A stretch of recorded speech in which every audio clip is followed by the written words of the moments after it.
Muy buena tarde a todas y todos. Es un gusto saludarles nuevamente en esta tarde-noche ya, el día de hoy, un evento bastante importante de carácter internacional.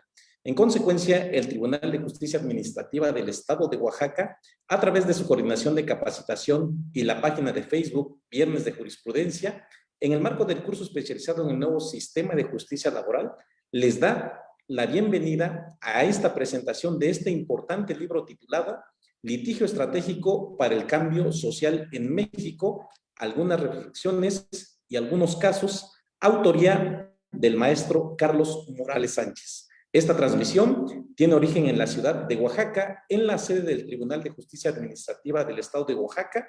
En consecuencia, solicito a nuestros invitados encender sus cámaras en este momento, por favor.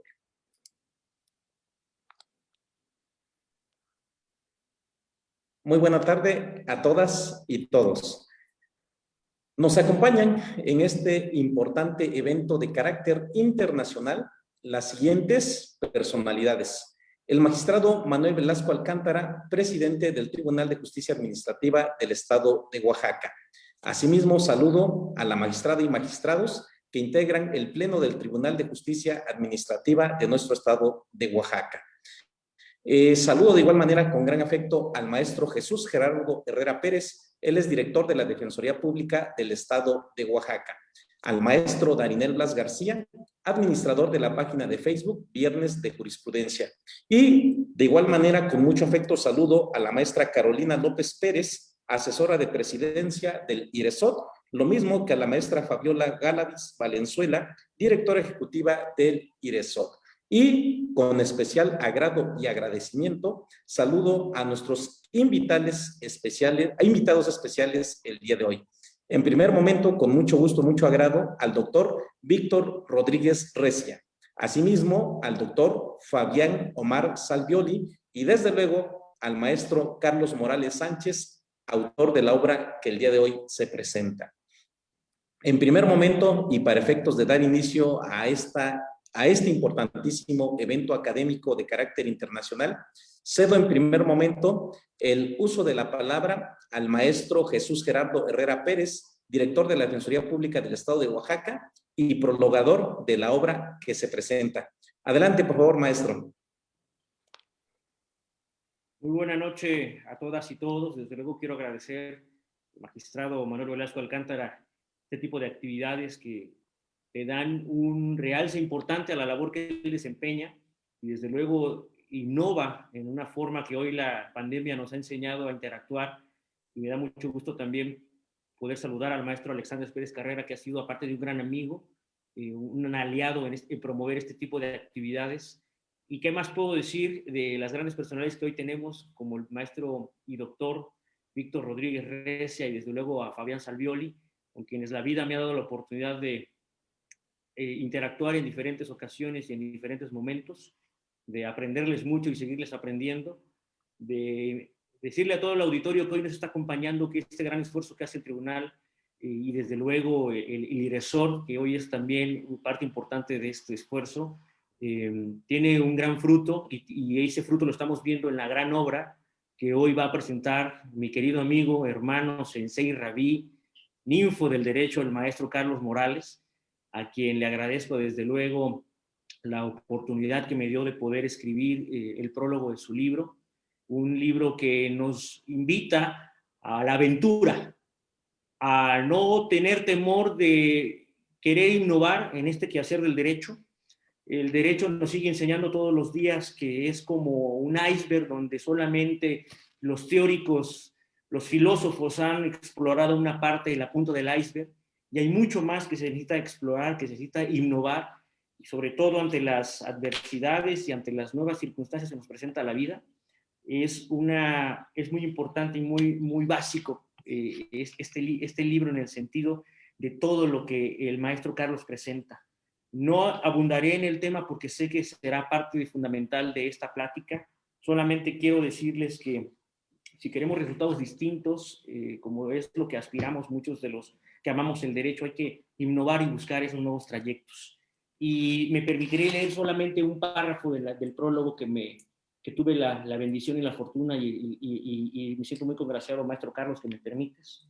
Litigio estratégico para el cambio social en México es en Carlos Morales Sánchez el recuento de una serie de experiencias en la defensa de los derechos de las personas indígenas. Es su biografía y diario jurídico, y que al compartir desprendidamente años de estudio, experiencia y sobre todo de mucha voluntad, sin duda Tatachu, maestro Carlos, y la vida le reservarán un lugar especial en la trascendencia inmortal. Junto a hombres y mujeres que con su ingenio, entrega, vocación, y en el caso específico de Carlos, un sentido del humor que le distingue, y del amor a la vida, han transformado realidades e inspirado a otros, como a un servidor, a hacer camino y sembrar compasión en la lucha por las personas en situación de vulnerabilidad y riesgo. Por esta honrosa oportunidad y por tu incuantificable legado, gracias, hermano Carlos. Gracias porque nos sigues inspirando desde la defensa pública a no ceder ante las circunstancias y obstáculos naturales que nos enfrentamos todos los días las defensoras y defensores, quienes te guardamos una especial estima. Y Arcalasaya, una cualistizaya, que nadie tare ni la estoya. Quiero que se escuche la voz y la esencia de mi pueblo, porque es la esencia de mi alma. Del zapoteco de San Pablo Macultián, es una tierra que dio semilla a mi familia. Desde este lugar, con gran afecto, maestro Carlos, mi reconocimiento al IDESOR por impulsar este tipo de actividades y este tipo de obras que sin duda van a tener grandes frutos en todas las personas que tengan la oportunidad de, uno, interactuar con la persona que representa a Carlos Morales, y segundo, de poder profundizar en el conocimiento y en toda esa experiencia que él nos comparte a través de esta gran obra. Muchas gracias, magistrado Manuel, por poder abrir estas ventanas para toda la gente que hoy está en el auditorio siguiendo detenidamente las actividades que el maestro Alexander ha dirigido de manera adecuada, y desde luego también agradecerle al maestro Darinel, el jurista del futuro, que nos ha permitido esta gran plataforma para seguir sembrando en todos un ánimo de seguirnos preparando día a día y de seguir haciendo de este mundo un poco mejor de lo que hemos estado recibiendo todas y todas. Muchas gracias a todos y muy buenas noches. Muchísimas gracias, maestro Jesús Gerardo Herrera Pérez. Ahora cedo el uso de la palabra al maestro Darinel Blas García, administrador de la página de Facebook Viernes de Jurisprudencia, área convocante en este importante curso y en este importante evento. Adelante, maestro.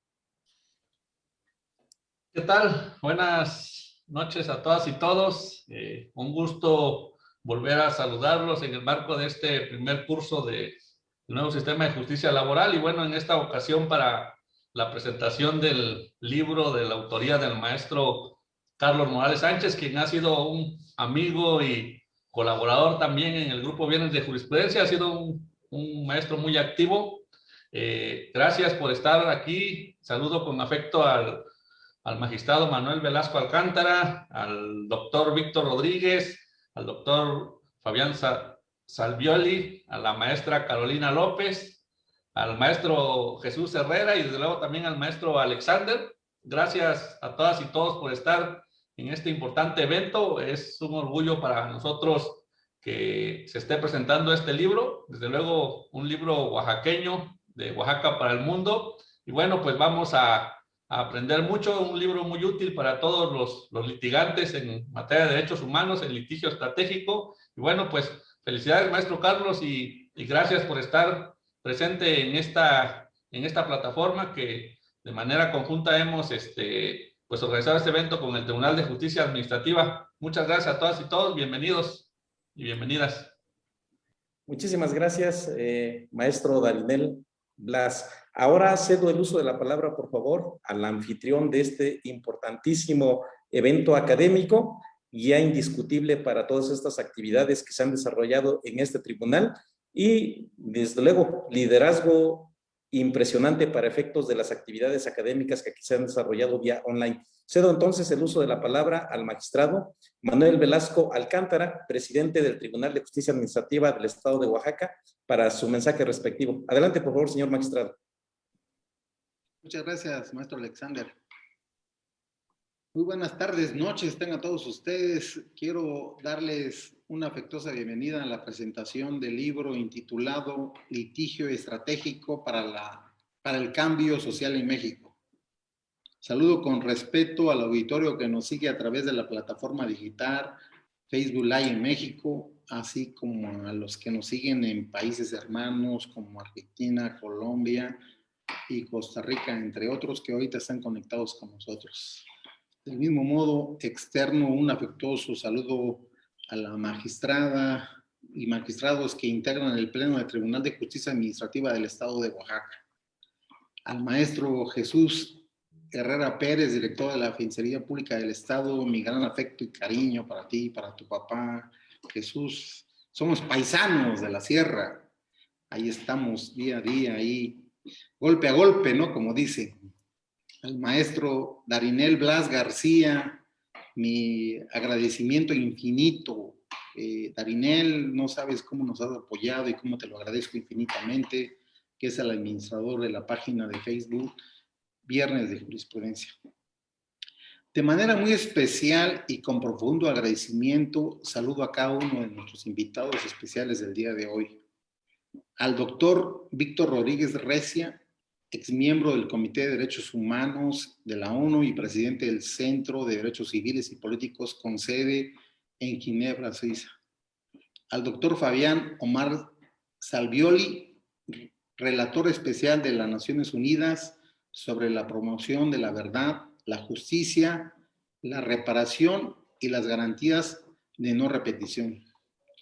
Saludo y agradezco la participación de los doctores Víctor Rodríguez Recia y Fabián Omar Salvioli, quienes esta tarde nos acompañan de manera virtual desde Costa Rica y Argentina, respectivamente, con la finalidad de realizar los comentarios a la obra que se presenta. Asimismo, al maestro Alexander Pérez Carrera, coordinador de capacitación de este tribunal, mismo que será moderador del presente evento.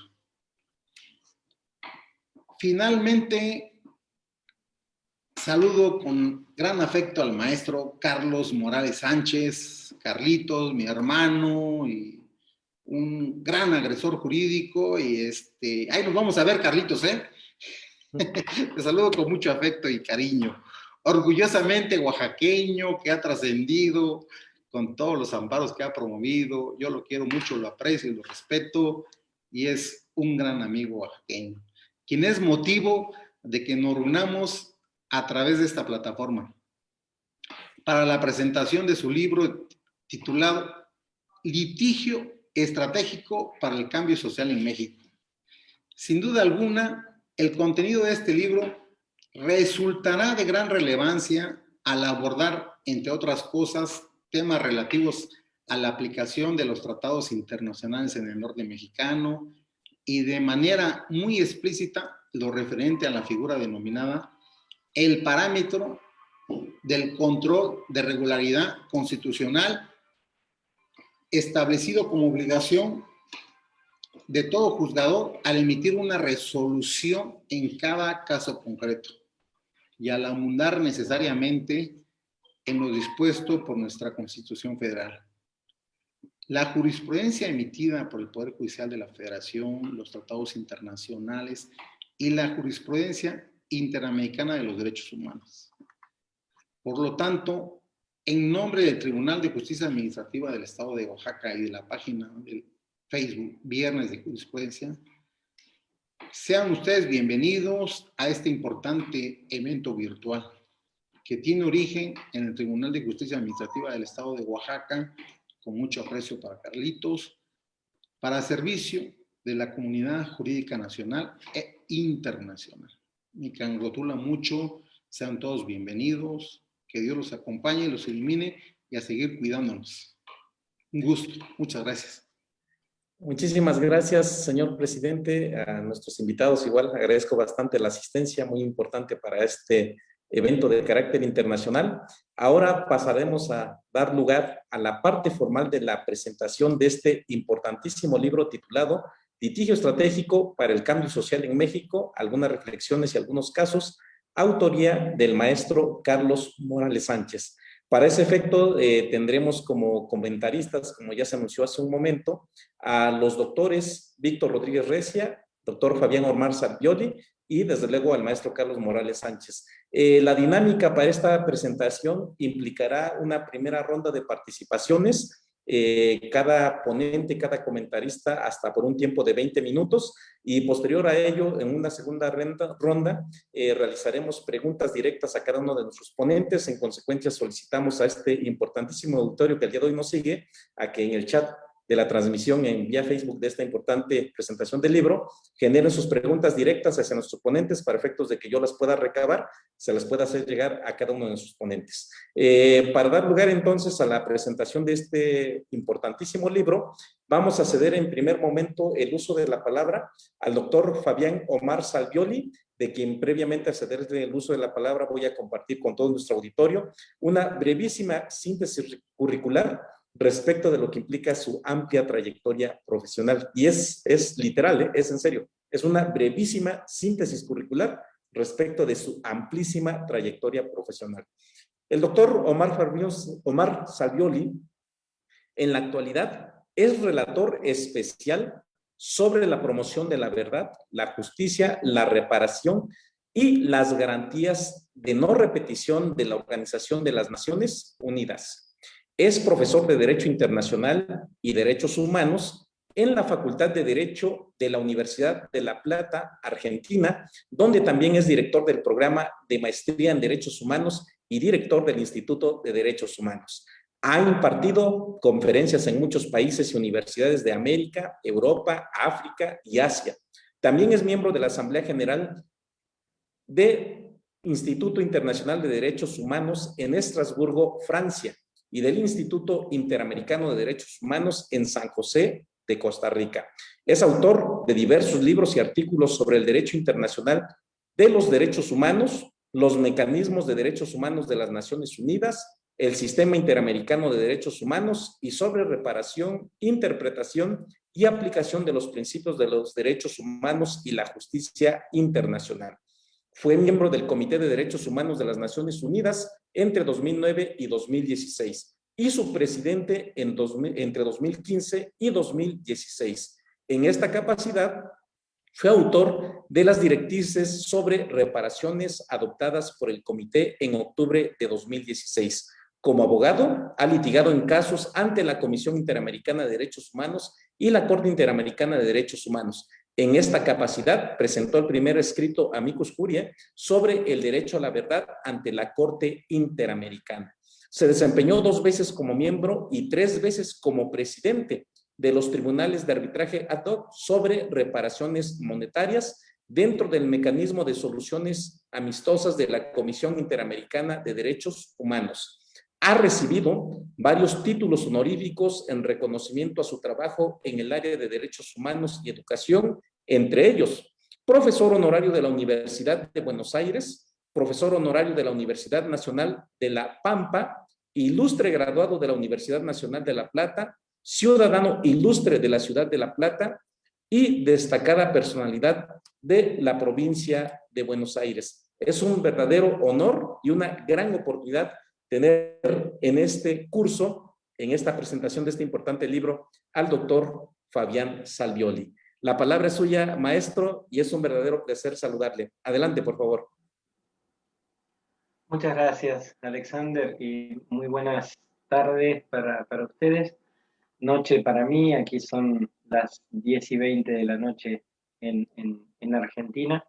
Me sumo con mucho gusto a esta actividad. Hay personas que aprecio y que quiero mucho en esta presentación de actividades. Está Jesús, Víctor, que es un querido amigo, Fabiola, etcétera, etcétera. Por supuesto, nuestro honrado, porque aquí hay que focalizar no tanto sobre quienes presentan el libro, sino en su autor, ¿verdad? Carlos, que ha hecho un trabajo magnífico, al cual me voy a referir en un minuto. A quienes nos están siguiendo en distintos lugares, yo ya participé en alguna actividad organizada por Viernes de Jurisprudencia, aunque hoy es jueves, digamos, ¿no? Son viernes un poco raro, pero bueno, así se llama la página. Ya he participado en alguna actividad con mucho cariño, con mucho afecto. Y a quienes nos siguen, decía, desde distintos lugares, don Eugenio Vargas, un querido colega extraordinario también, que anda por allí siguiendo la transmisión en Costa Rica, en fin, mucha gente querida, y está la gente del Resort, que es como mi propia familia, naturalmente, Fabiola, etcétera, etcétera. Y para mí es un enorme gusto participar de esta actividad, fundamentalmente por las cualidades personales que tiene el autor del libro. Esto es un buen libro, puede escribirlo más o menos cualquiera que se dedique un poco, pero ser persona buena, digamos, y por buena persona yo entiendo una persona que cumple con estándares muy altos. No estoy hablando de nada sencillo, estoy hablando de personas que lleven adelante una actividad con un compromiso fuerte por la justicia y en materia de derechos humanos. Eso no es tan sencillo, ni siquiera lo es en el mundo de los derechos humanos. Por eso cuando me invitaron a participar de esta actividad, a pesar de la hora en Argentina, y además a pesar de que hoy me vacuné contra el COVID hace algunas horas, quería de todas maneras formar parte de este evento y de este encuentro. Carlos es una persona que vive el litigio estratégico y que lo lleva adelante como una bandera irrenunciable en la búsqueda de justicia, pero no de cualquier justicia. Porque eso también, querido presidente, usted lo sabe muy bien, ante los tribunales, pues todas las personas tienen derecho a la justicia y todas las personas tienen derecho a que se defiendan sus intereses ante la justicia. Pero algunas personas están en una situación mucho más favorecida. Quienes trabajan por las personas en situación de mayor disfavor, quienes se encuentran en mayor situación de vulnerabilidad, creo que son quienes forman parte de la quinta esencia del trabajo jurídico en materia de derechos humanos. Y Carlos es una de esas personas. Yo le he conocido, hemos compartido distintas actividades, sé que ahora postula a un cargo y le deseo además mucha suerte en ese trabajo. No puedo apoyar públicamente por mi rol en Naciones Unidas, que me impide enviar cartas de adhesión y demás, pero mi corazón, por supuesto, está siempre con él y con todas las personas que llevan adelante trabajos como el que él desarrolla. El libro de litigio estratégico es un libro brutalmente práctico. Brutalmente práctico. Casi se diría que fue escrito a título de exorcismo por parte de Carlos. Alguien que para quitarse de encima demonios que ha tenido que enfrentar a lo largo del tiempo y que le acompañan más allá del fragor de la presentación de un escrito o la celebración de una audiencia, ¿no? Esos demonios que se van con nosotros a la mesa y que nos persiguen en la noche cuando le dedicamos tanto tiempo a una causa y una cuestión. Bueno, la manera de exorcizarla a veces es poniendo sobre el papel el trabajo que hemos llevado adelante. Y leyendo el libro a mí me dio una primera sensación de ese estilo. Un libro práctico y un libro que busca exorcizar esos demonios, no solo del tormento personal, sino del tormento de las comunidades indígenas. Porque es un libro, por supuesto, que focaliza sobre los derechos de los pueblos indígenas. Y es un libro militante. Es un libro militante. Aunque no panfletario. Es importante esa distinción. Es un libro militante porque está escrito desde el compromiso pero no es un libro de activismo de ONG, es un libro de activismo jurídico, de un preciosismo importante a nivel conceptual jurídico, volcado hacia, naturalmente, la práctica de la defensa de los intereses de personas, grupos y colectivos pueblos indígenas. Y esa es una elección, además, de las más nobles, porque incluso hasta las causas de derechos humanos tienen algunas que son más fashion, ¿no? Digamos, más, más propias para el mundo internacional de los derechos humanos bonito, el de los cócteles, el de las reuniones, etcétera, etcétera. Y hay otras causas que son molestas para el poder, realmente molestas para el poder. Y que son causas que le traen a quien las lleva adelante más dolores de cabeza que otro tipo de cuestiones, pero sí una profunda satisfacción personal, interior. Es un libro entonces militante, decía, militante hacia los derechos de los pueblos indígenas y por ende militante hacia el respeto y la garantía de los derechos humanos. El presidente mencionaba algunos aspectos del derecho internacional. El libro recoge, no tanto de Naciones Unidas, más allá de alguna que otra mención hacia la Declaración de Naciones Unidas sobre Derechos de Pueblos Indígenas y demás, pero sí del sistema interamericano de derechos humanos. Y en ese sentido, como sabemos, la Corte Interamericana de Derechos Humanos es probablemente no, es el tribunal internacional que más claramente ha defendido, ha potenciado la lectura del Pacto de San José de Costa Rica desde una perspectiva y cosmovisión indígena. Lo ha hecho desde siempre y lo ha hecho más desde la puerta que se abrió hacia los derechos económicos, sociales y culturales y algunas recientes sentencias que ha emitido el tribunal, una, por cierto, en relación a mi país. Trabajar por los derechos de los pueblos indígenas, además, es de una gran complejidad en materia de derechos humanos. Porque si hay un campo en el cual hay interdependencia e indivisibilidad de los derechos, ese es el campo de los derechos de los pueblos indígenas. Y el libro lo logra bien, lo logra muy bien. Hasta en el capítulo que habla sobre cuestiones de debido proceso, se nota esa interdependencia e indivisibilidad de los derechos humanos. Por supuesto, hay un capítulo que menciona lo relativo al derecho a la lengua. Al derecho a la lengua y como tal, por supuesto, derechos culturales.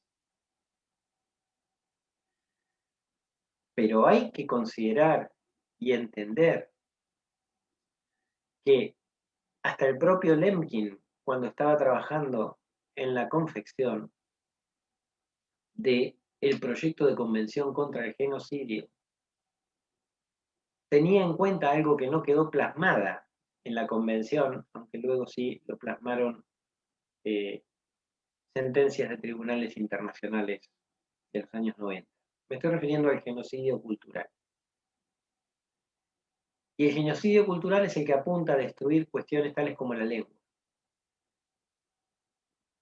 La negación de la lengua va mucho más allá de negar el derecho de expresarse en el propio idioma, va mucho más allá de poner a la persona en una situación de indefensión, algo que marca Víctor Rodríguez Recia en las palabras que hace a la obra, también escribe al principio de la obra, va mucho más allá de esa situación que ya de por sí es grave. Llevada al extremo, por supuesto, constituye, permítaseme coloquialmente, naturalmente, no necesariamente a nivel jurídico, pero estamos hablando de un genocidio cultural. El libro es entonces militante en relación a los derechos de los pueblos indígenas en todas esas dimensiones que mencioné. Pero el libro, además, es profundamente militante del litigio estratégico. Y me quiero detener para finalizar en este aspecto en particular. El libro define al litigio estratégico como herramientas prácticas, como un elemento, no como un fin en sí mismo, sino como una lanza para llevar adelante. En las conclusiones se habla de la necesidad de achicar la brecha entre la norma y la práctica a través del litigio estratégico. Y Carlos lo hace de una manera muy enfática, muy enfática. Y yo, incluso cuando he leído el texto, me pareció demasiado enfático. Demasiado enfático. Cuando se menciona, esta es la única vía a través de las cuales se pueden eliminar esas brechas entre lo que dice la ley y lo que pasa en la práctica. Es el litigio estratégico. Y entonces pensaba que ese reduccionismo podía ser un error. Y después me di cuenta que el equivocado era yo. Y que quien tenía razón era Carlos. Porque cuando uno escribe desde adentro, no puede escribir de otra forma. Yo cometía el error de no ponerme en la piel de Carlos mientras escribía esa cuestión. Y es ese fuego, es esa convicción lo que le lleva a ser tan firme, tan tajante, tan fuerte en los trabajos jurídicos que lleva adelante, que finalmente logran obtener justicia. Se puede tardar un poco menos, se puede tardar un poco más. El camino de los derechos humanos siempre es ingrato. Pero se va a llegar hacia allí. Y se va a llevar gracias fundamentalmente a este tipo de actividades, a IRRESOD, que como organización digamos, cobija y apuesta a estas cuestiones, a la visión magnífica de su presidente, Víctor Rodríguez, y su equipo, y al trabajo de Carlos. Se va a llegar gracias a todo eso, al trabajo de Carlos. Y para todo eso, este libro deviene una herramienta imprescindible, incluso para quienes no trabajen cuestiones de pueblos indígenas. Es imprescindible para quienes quieran llevar adelante aspectos de litigio estratégico. Luego podríamos conversar de muchas más cosas, por ejemplo, de los riesgos que puede tener el litigio estratégico. Pero ese no es el propósito de este encuentro. El propósito de este encuentro es sacarse el sombrero merecidamente ante un gran trabajo, ante una gran obra y ante una gran persona. Les agradezco mucho por la atención que me han dispensado. Muchas gracias. Muchísimas gracias, doctor Fabián Salvioli. Ahora daremos paso a la participación del doctor Víctor Rodríguez Recia. Sin embargo, previamente a ceder el uso de la palabra, por favor, doctor Rodríguez Recia, está con nosotros también la maestra Carolina López Pérez, asesora de presidencia del IRRESOD. Y si pudiera usted prender su cámara un ratito, maestra, para que pueda presentarse y saludar. Están preguntando mucho, estoy siguiendo puntualmente los comentarios en el chat que se ha generado. Y, por ejemplo, Alejandro de la Borda le dice, ¿cómo se puede conseguir el libro? Desde la Ciudad Maravilla, La Paz, Bolivia. Gracias. Entonces creo que sería muy importante que se pudiera presentar la maestra Carolina López, entiendo va a ser la responsable directa, para efectos de que pudiera brindarnos la información respectiva, porque hay muchas preguntas respecto a dónde pudieran adquirir el presente libro. Muchísimas gracias, maestro Alexander. Bueno, pues muy contenta de estar aquí. Efectivamente, les ando dando seguimiento ahí en los comentarios en Facebook.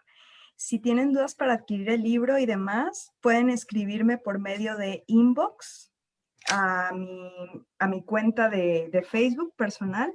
Y bueno, nada, agradecerles a los organizadores y a todas y todos que nos acompañan, desde el IRESOD a don Víctor Rodríguez, el presidente del IRESOD, y a don Fabián Salvioli. Estimadísimo, un abrazo hasta donde está. Gracias a todos y todas. Maestra Carolina, quisiera volver a insistir porque es muy importante. ¿Pudiera proporcionar nuevamente la vía de contacto, redes sociales, Facebook, Claro que etcétera, sí. para que puedan localizarlos? Ustedes nos pueden localizar por medio de nuestra página, es www.iresod.org. También nos pueden localizar por medio de Facebook. Nuestras redes sociales son Instituto Internacional de Responsabilidad Social y Derechos Humanos. Ahí tenemos nuestra página. También tenemos Twitter. Estamos en IRESOD1, se llama, para quienes nos deseen seguir. Igualmente tenemos nuestra página de Instagram, que es IRESOD, @IRESOD. Entonces, por ahí nos pueden encontrar. Hacemos diversas publicaciones de derechos humanos. Ahora más con el mes de la mujer hemos hecho más incidencia en este tema. Y bueno, también ustedes pueden contar conmigo para adquirir este libro. Me pueden enviar un inbox o en los mismos comentarios yo voy recogiendo sus correos y les voy mandando un email para darles mayor información. Muchísimas gracias de nuevo, maestro Alexander.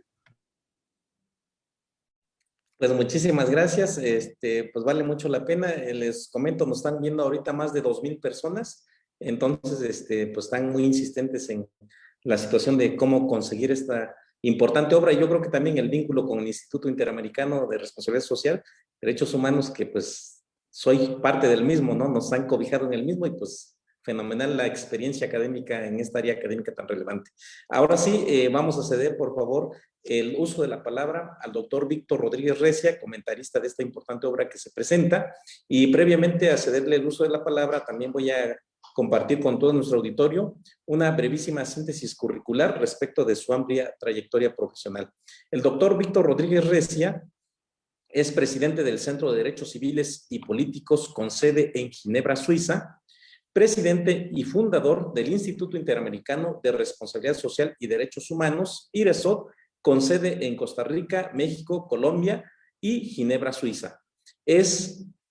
Resultó exmiembro del Comité de Derechos Humanos de Naciones Unidas y su relator especial para seguimiento de cumplimiento de comunicaciones. Expresidente del Subcomité para la Prevención de la Tortura de las Naciones Unidas, exsecretario adjunto de la Corte Interamericana de Derechos Humanos, miembro de la Asamblea General del Instituto Interamericano de Derechos Humanos, miembro de la Asamblea de la Comisión Internacional de Juristas, Ginebra, exdirector del Centro de Derechos Humanos para las Américas de Paul University, Chicago, USA, sede Costa Rica.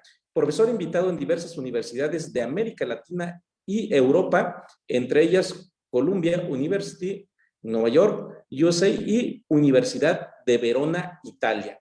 Múltiples publicaciones en materia de derechos humanos, litigio estratégico, acceso a la justicia y responsabilidad social. Tiene una vasta experiencia como consultor independiente y como evaluador de proyectos y programas del desarrollo y derechos humanos.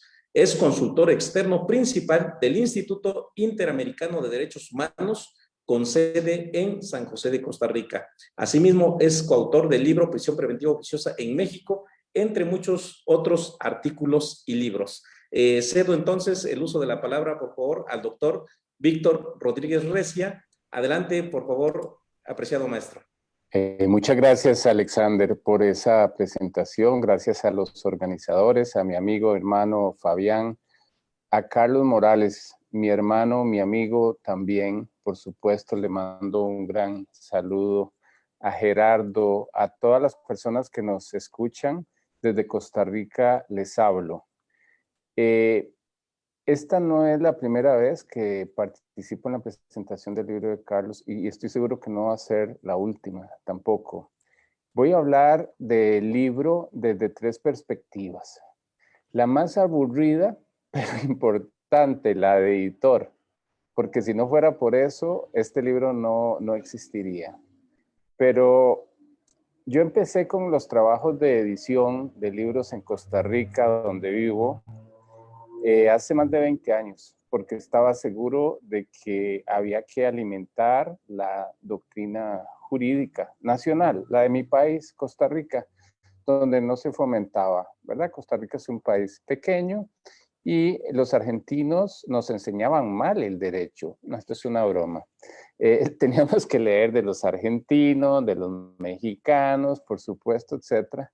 Y entonces me quedó esa sensación de una responsabilidad social desde una editorial jurídica que trasladamos hacia el tema de los derechos humanos y hacia el trabajo en México. Y constituimos entonces la editorial del IRESOT, que es del Instituto Internacional de Responsabilidad Social y Derechos Humanos. Entonces, la tarea de ir a la casa de escritores con una calidad de libros que pudieran ser parteaguas, porque hay muchos libros de derecho, pero libros que pudieran tener un valor agregado, me llegó a las manos y tal vez promoví de alguna otra manera el trabajo que hacía Carlos, a quien conozco desde hace muchos años. Entonces, cuando leo el libro como editorial, tengo que ver pues, todas las perspectivas, la calidad, la lectura, etc. Yo sabía que Carlos era un poeta, que es un poeta, escribe muy bien, todo escribe muy bien, las reseñas del desayuno en Facebook, todo es excelente. Y cuando leo el libro, lo leí intrigado. Y conforme veo la introducción y voy leyendo, me quedé anodado. Digo yo, ¿cuál es este estilo que está usando Carlos? ¿Cuál es la narrativa? No es un artículo jurídico técnico, pero sí tiene muchos contenidos y enfoques serios, jurídicos, sólidos. Me voy al sistema clásico de revisión de las citas al pie de página de las fuentes de derecho, porque me voy a ese modelo, pero yo soy del criterio de que me gusta cuando la gente escriba lo que le sale del corazón, lo que le sale del alma, ¿verdad? En derecho estamos tan acostumbrados, tan cuadriculados a escribir citando en un párrafo 20,000 fuentes para cada palabra, ¿verdad? Por temas de plagio, etcétera. Pero yo pensaba, se puede escribir derecho desde el corazón. Y yo creo que este libro lo hace. Es que no, o sea, es un libro que documenta experiencias, desafíos, historias de vida, proyectos de vida de personas, todas ellas indígenas, además mujeres. Hay un tema de interseccionalidad y me cautiva, me cautiva. Entonces no estaba leyendo un libro jurídico y me gusta mucho leer cosas jurídicas, pero este libro, de un momento a otro, yo estoy leyendo una novela, me sentía como leyendo una novela. Luego me sentí como leyendo un cuento y también después me sentí como leyendo un ensayo. Entonces este libro es inclasificable, ¿verdad? Pero es una lectura divertida, pero es muy seria también, porque tiene mucho contenido valioso, jurídico, experiencias, documentación. Pero además me di a la tarea de, una vez publicado, hacerlo llegar y regalar a donde yo creo que tenía que ir también, que es a los mismos usuarios, a las personas indígenas, pero también a los resolutores. Y entonces le regalamos un libro de cada uno de estos a los ministros de la Suprema Corte, porque este libro tiene que ver con ellos, porque fueron ellos los que escucharon y leyeron la voz de los que no tienen voz. Eso es lo que hizo Carlos Morales. Escribir, además, en una lengua que no es entendible para nosotros.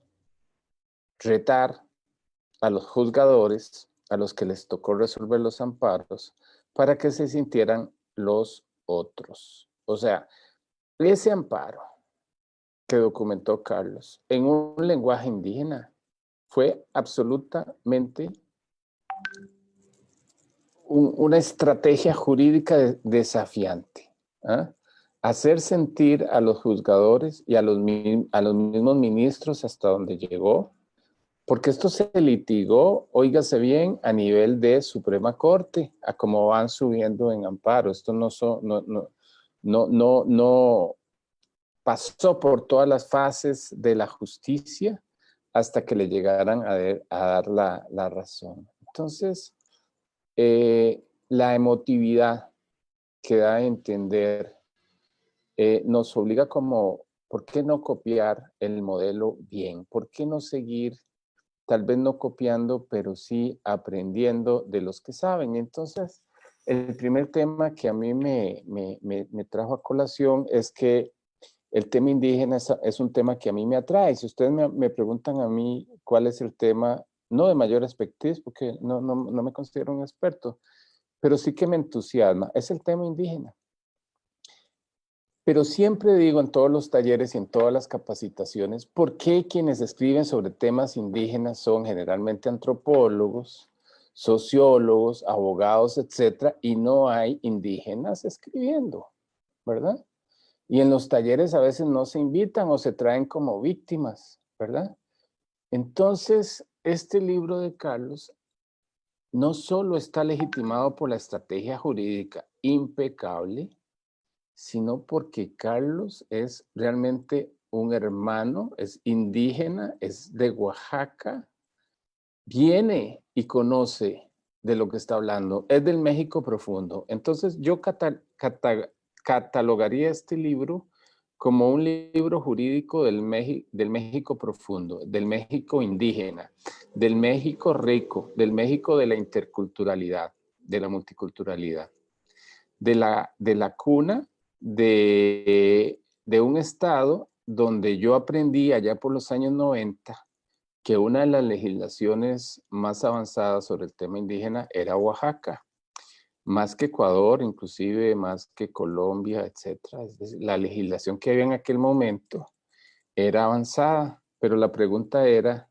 si esa legislación iba de la mano con la cultura jurídica, con los enfoques necesarios, y parecía que a la hora de la hora no era así. A veces los cambios legislativos no van de la mano de un cambio de una cultura o no se entiende o precisamente porque los espacios de construcción no estaban consolidados. Este libro lo que hace es precisamente no necesariamente ampararse a una legislación específica mexicana o oaxaqueña que lo hace, utiliza también los tratados y la jurisprudencia, pero desarrolla argumentos jurídicos desde una lógica muy básica, la diferencia y la discriminación. Si ustedes me preguntan a mí, ¿qué rescataría yo de ese libro? Que son muchas cosas. Yo rescataría que Carlos nos enseñó a hacer de una desventaja la invisibilización de los derechos de las indígenas y, por lo tanto, una discriminación, lo hizo una ventaja jurídica. Carlos ganó estos recursos, estos amparos, a puro debate de discriminación, de invisibilización, le puso voz a los que no tienen y de una u otra manera convenció a partir de esquemas de litigio que sí se pueden hacer cosas desde lo indígena, desde lo profundo, para que el derecho pueda reconvertirse hacia eso que nos llama mucho la atención en un país tan rico, pero que lamentablemente el derecho siempre ha venido bastantes pasos atrás. A mí me recordó este libro cuando lo estaba leyendo, una película que siempre recomiendo cuando hablo de temas indígenas en México, se llama Raíces. Y esta película Raíces, que es como una trilogía, 3, 4 historias me parece, de los años 50, es justo de un viaje que hace una antropóloga norteamericana que está haciendo su tesis en Chiapas. Y entonces ella ya trae una idea preconcebida de lo que va a hacer, de su tesis, de su investigación. pero cuando llega y toca suelo, se da cuenta que tuvo que deconstruir todo lo que había leído en los libros de una famosa universidad de los Estados Unidos. Entonces, el caso de este libro, lo que nos enseña es que no hay que ir a buscar las cosas afuera, de que no hay que leer o copiar modelos ni enfoques cuando se puede estructurar y construir derecho sobre la base de tragedias, sobre la base de la discriminación para hacer de esas desventajas una ventaja, una potencialidad jurídica, un cambio de paradigmas.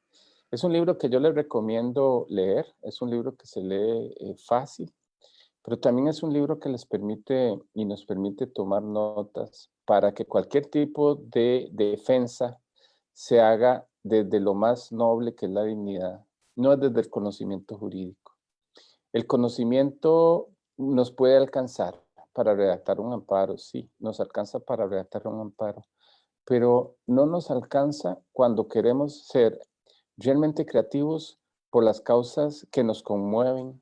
Entonces, por eso yo digo que Carlos escribió un libro a dos manos desde el corazón.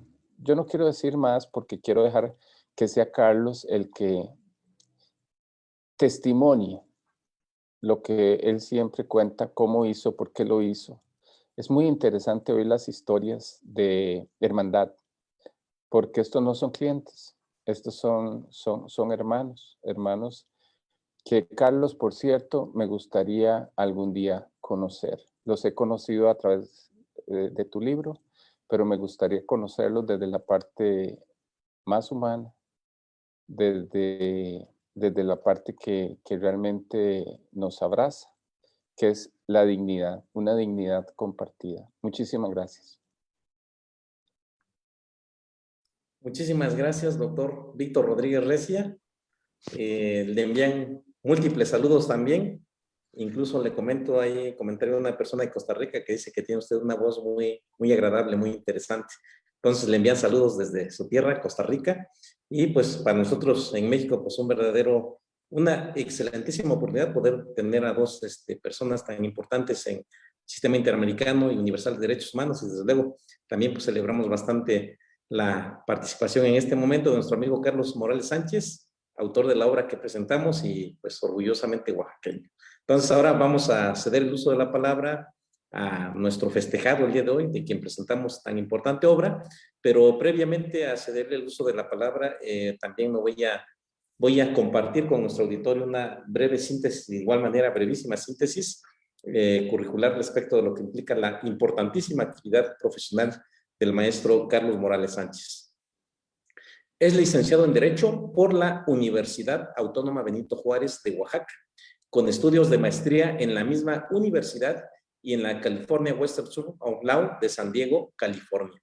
Es alumno del Instituto Interamericano de Derechos Humanos en San José, Costa Rica, del Centro de Justicia y la Universidad de los Andes en Bogotá. Actualmente postula casos paradigmáticos ante la Suprema Corte de Justicia de la Nación, entre los que destacan los juicios de amparo por el rescate de los ríos Salado y Atoyac, amparos por omisión legislativa, entre otros.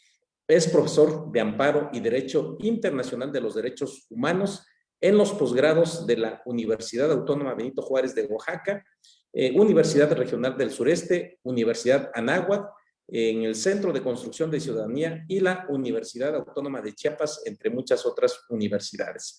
Cabe destacar, sus artículos de investigación han sido publicados en las revistas del Instituto Interamericano de Derechos Humanos, en el Instituto de Investigaciones Jurídicas de la UNAM y en el Instituto Federal de la Defensoría Pública.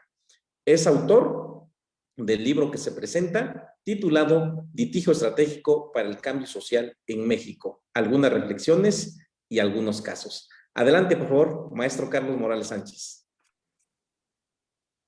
Gracias, muchas gracias.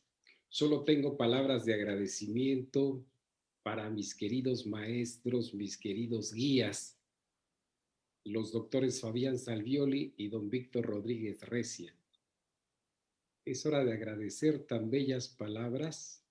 Agradezco también al magistrado Manuel Velasco, que me permite la hospitalidad de este espacio. Las palabras de Jesús Gerardo Herrera, hermano, gracias. La hospitalidad de jurista del futuro, Darinel Blas, administrador de esta página jurídica. Yo creo que la página jurídica más importante de México. Y gracias por todas las palabras, don Víctor Rodríguez. Gracias, maestro Fabián Salvioli. Yo quiero contarles brevemente que en algunos días de estos días grises de la pandemia, recibí un mensaje por WhatsApp de mi querido amigo don Víctor Rodríguez Recia, con quien tuve comunicación y me motivó a escribir este libro que ya de alguna manera ya se había bosquejado, ya tenía yo algunos expedientes. Me metí a los archivos a buscar notas, a buscar expedientes, libretas, donde yo había hecho algunas reseñas sobre algunos temas que me habían parecido importantes haber trabajado durante la época del 2000 al 2010, cuando en aquellas épocas del oscurantismo, México todavía no había reformado la Constitución, no había acontecido la reforma del 10 de junio de 2011 y se hacían muchos esfuerzos desde el sistema inquisitorial que primaba en nuestro proceso penal en la defensa de personas indígenas. Entonces yo tuve, y quiero agradecer esta motivación del doctor Víctor Rodríguez Recia en estos días grises en que hubo un poco de espacio para la reflexión y la angustia, empezar a generar, empezar a sistematizar y empezar a construir este libro que solo pretende ser un testimonio del trabajo, y agradezco mucho que hoy lo hayan definido como brutalmente práctico, porque eso es lo que he buscado. Este trabajo es un trabajo sencillo, humilde, completamente práctico. ¿Qué pretende ser este libro? Ser una piedra de toque para que alguna otra persona que lee este libro pueda generar ideas paralelas a las que se han planteado en este libro. ¿Qué es lo que se narra? ¿Qué es lo que se narra en este libro? Como en la película de Amores Perros, son historias que van caminando de manera diferentes y en un momento dado todas las historias tienen la misma conexión, están vertebrados por la misma idea. Personas de pueblos indígenas que son juzgadas ante la jurisdicción del Estado y que ante la jurisdicción del Estado se sienten indefensas y hay que justiciabilizar sus derechos. Las historias están planteadas en tales términos. Yo quiero señalar que este libro solamente es un testimonio de cómo se fueron construyendo estos casos desde adentro. Narro, y en este sentido puede ser de utilidad para el foro jurídico, narro cómo construyo las demandas de amparo y cómo voy siguiendo el camino para llevarlo hasta, algunos casos, hasta la Suprema Corte de Justicia de la Nación. El camino lo saben las abogadas y los abogados mexicanos. Llegar a la Suprema Corte de Justicia de la Nación es un poco difícil. Bueno, es bastante difícil. Pero no obstante, este libro narra la historia de cómo personas sin voz, de cómo personas indígenas acceden al máximo tribunal del país, que en aquellos años en el que solamente tenían acceso los grandes abogados de las grandes empresas mexicanas. Nuestra Suprema Corte hace algunos años solo generaba criterios jurisprudenciales en materia administrativa y en materia fiscal, pero no tenía jurisprudencia en materia indígena. No había definido quién es indígena en este país la jurisprudencia de la Suprema Corte de Justicia de la Nación. Y con estos casos que narro en este libro voy contando la historia de cómo se van generando desde la jurisprudencia de la Suprema Corte de Justicia de la Nación, las nuevas reglas para juzgar a las personas indígenas. Y la primera batalla que damos y que se narra en el libro es la lucha por la autoascripción. Los jueces, los fiscales, los magistrados y los ministros tuvieron un poco de esfuerzo para interpretar el concepto de la autoascripción. ¿Quién es indígena y quién no es indígena en México? Con Jorge Santiago, el caso de los huevos de tortuga, logramos que la Suprema Corte explicitara el concepto de la autoascripción previsto en el artículo 2 constitucional en el tercer párrafo. La conciencia de la identidad indígena es el criterio fundamental para saber a quién se le aplican las normas de derecho indígena. Otro derecho humano que estaba bellamente diseñado en la Constitución, pero que no tenía aplicación en la realidad, el derecho a que el juez tome en cuenta la especificidad cultural de la persona indígena, pues logramos que la Suprema Corte de Justicia de la Nación, en estas jurisprudencias, en estos criterios jurisprudenciales, definiera quién debía hacer la investigación de la especificidad cultural y cuál era el alcance. ¿Y cuál era el alcance de la especificidad cultural? Estas son herramientas que los que día a día en las trincheras jurídicas de todo el país estamos defendiendo, personas de los pueblos indígenas, debemos utilizar. Con anterioridad al caso de Jorge Santiago, que relato en el libro, no aparece una jurisprudencia, un criterio jurisprudencial de la Suprema Corte de Justicia de la Nación que defina qué es la especificidad cultural ni quién es una persona indígena en México. Posteriormente, en otro caso también narrado en el libro, logramos visibilizar el derecho a la lengua.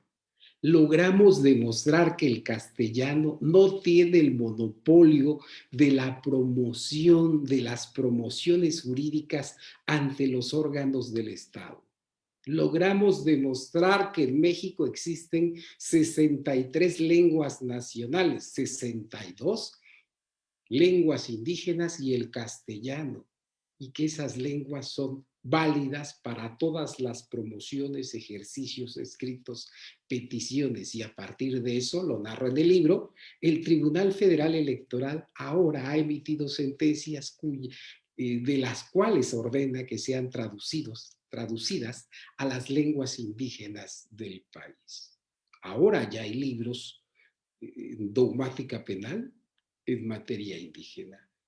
Poco a poco la lucha por materializar el discurso normativo del artículo 2 constitucional, un catálogo de derechos indígenas establecidos en lo alto de un pedestal constitucional, poco a poco, con la herramienta del litigio estratégico, las fuimos tomando y logramos, y perdónenme que utilice la primera persona, logramos a través de estos resultados, de estas sentencias, logramos que la Suprema Corte fuera definiendo en estos casos cómo aterrizaban esos derechos que normativamente estaban establecidos en lo alto del pedestal constitucional. Yo no tengo ninguna duda que cuando el constituyente generó la reforma del 14 de agosto de 2001, lo hizo pensando que esas normas no iban a tener aplicabilidad práctica, porque tal vez sea la realidad de nuestra Latinoamérica, que cuando existe un problema social, el Estado pretende resolverlo creando una ley, creando una reforma constitucional, pero no pasa nada más allá de la creación de la ley. La narrativa, estos textos que escribí de manera muy sencilla y muy clara, y que he utilizado algunas herramientas de escritura para hacerlos muy accesibles a cualquier lector, es porque quiero que este libro, este pequeño trabajo, este pequeño manual, esta pequeña carta de navegación que solo relatan la navegación de cabotaje, llegue no solamente al foro jurídico, sino lo que también quiero es que estos textos lleguen a los pueblos y a las comunidades indígenas y puedan utilizarlo como herramienta de defensa para garantizar la supervivencia de los pueblos indígenas. En las páginas de este libro que tengo por aquí, ustedes podrán encontrar relatos, podrán encontrar las historias de los más pobres entre los pobres en México, las personas indígenas pobres en las cárceles de México. Pero no nos conformamos al defenderlos con lamentarnos. Decidimos implementar desde el derecho positivo y el derecho indígena herramientas nuevas con mucha creatividad que posibilitaran la real defensa de las personas privadas de libertad. En el libro explico una aportación oaxaqueña a la teoría del delito. Construimos desde el litigio una causa de exclusión del delito nueva, la causa de exclusión denominada ejercicio de un derecho a la diversidad cultural. La causa de exclusión del delito, ejercicio de un derecho, las y los penalistas recordarán que está construida desde la perspectiva de las personas que se causan lesiones practicando deportes, la ofendícula, etc.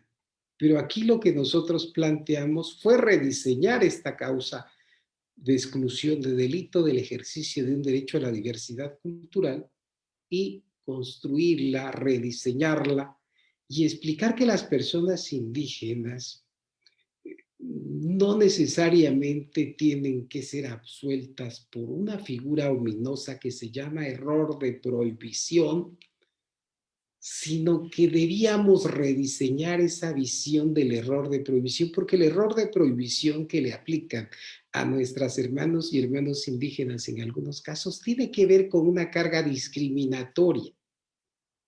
El error de prohibición lleva dentro de sí la semilla de la discriminación. La persona indígena es ignorante, desconoce. Nosotros replanteamos la causa de exclusión de delito denominada ejercicio de un derecho a la diversidad cultural. Y en el libro está narrada la historia de un caso, de un precedente, en que un órgano del Poder Judicial de la Federación reconoce, acepta que efectivamente es causa de exclusión del delito el derecho de la persona indígena a vivir su propia cultura.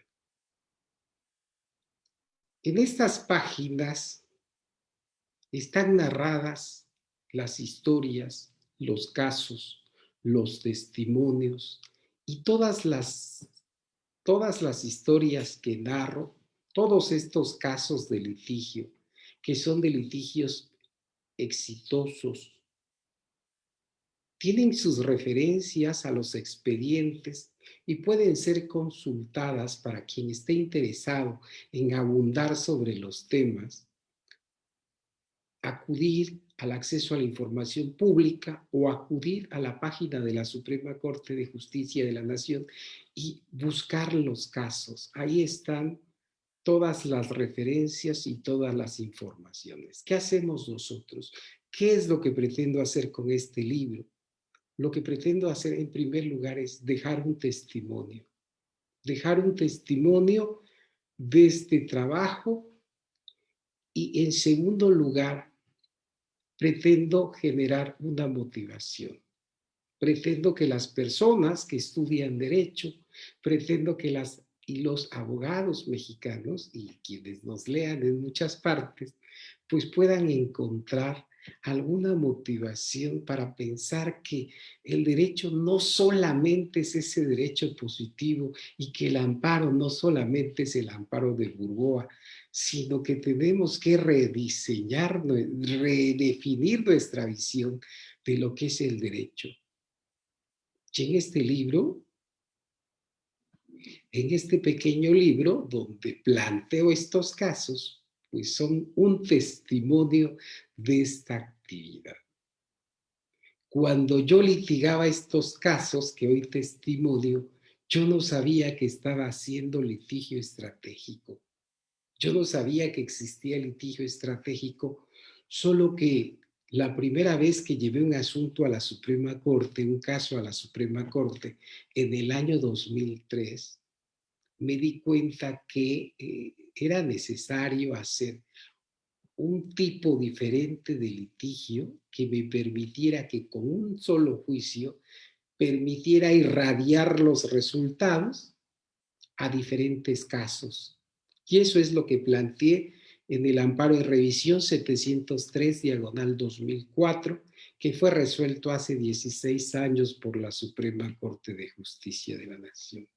Y en el libro explico el acceso, el difícil camino para un defensor de oficio representando a una persona de los pueblos y las comunidades indígenas, llevarla a la Suprema Corte para que el tribunal, el máximo tribunal del país en México, escuchara a alguien que tradicionalmente el Estado mexicano no ha escuchado.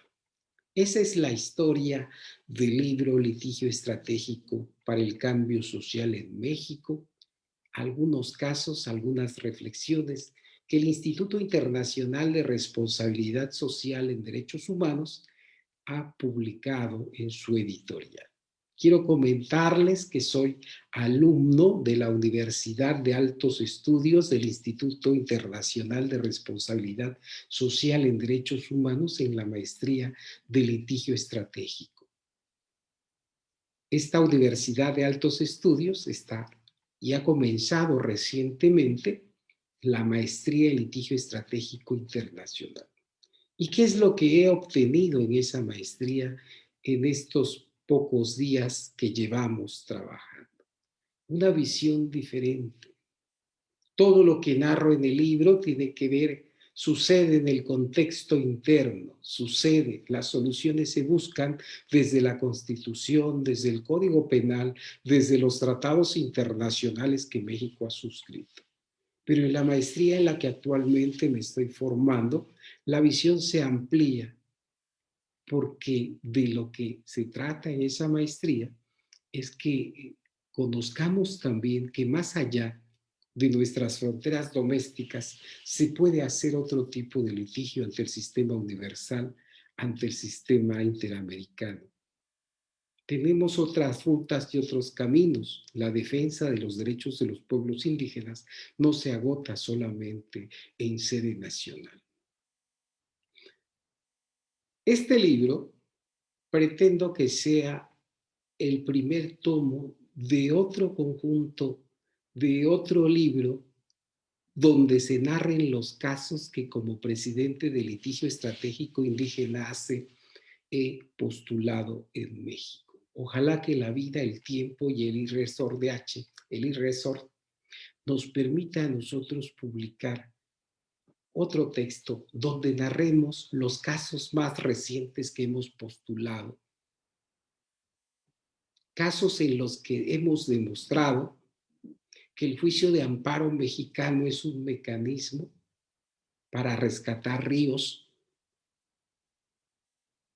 Casos mediante los que hemos demostrado que mediante el juicio de amparo mexicano hemos obligado a construir leyes. Litigio estratégico indígena obligó al Congreso de Oaxaca a construir la ley de consulta, y actualmente litigio estratégico indígena obliga al Congreso de la Unión a construir la Ley General de Consulta Previa, Libre e Informada para los pueblos indígenas de todo México.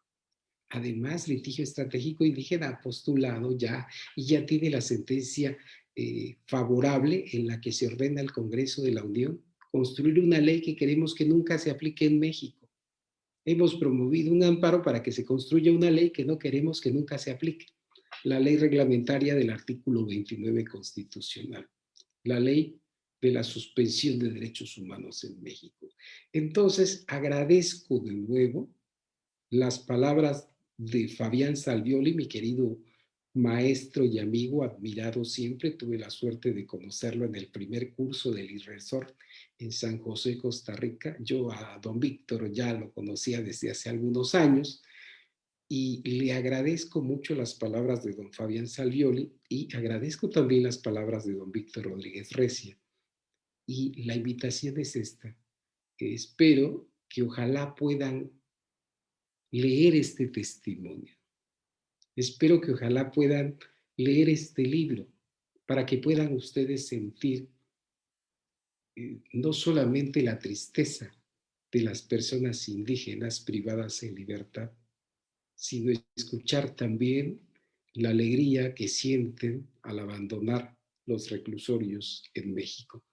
Muchas gracias. Dejo mi intervención en esta primera ronda hasta aquí. Gracias. Gracias, maestro Alexander. Muchísimas gracias, maestro Carlos Morales Sánchez. Estamos siguiendo atentamente el chat del Facebook que se genera a propósito de la transmisión. Infinidad de comentarios, todos les felicitan. Es difícil poder tocar todos aquellos comentarios, sin embargo, por la relevancia y por lo importante y lo sensible de algunos comentarios, maestro Carlos, a propósito de la presentación de su obra, le voy a compartir dos mensajes de lo que piensa el auditorio en relación a su actividad profesional. Arce Mora le dice, o nos dice, felicito ampliamente a los organizadores por tan brillantes panelistas, pero sobre todo al maestro Carlos Morales Sánchez por su gran obra, que seguro estoy será un referente obligatorio para todos los abogados. Posteriormente, Jován García le dice, un par de meses antes de la pandemia, tuve la oportunidad de tener clases presenciales con el maestro Carlos Morales Sánchez, un genio del derecho, quien te muestra una luz en los caminos más oscuros y una salida en los más pantanosos. Yo creo que están muy profundos estos mensajes, entonces, por ello la situación de compartírselo, maestro, felicitarle.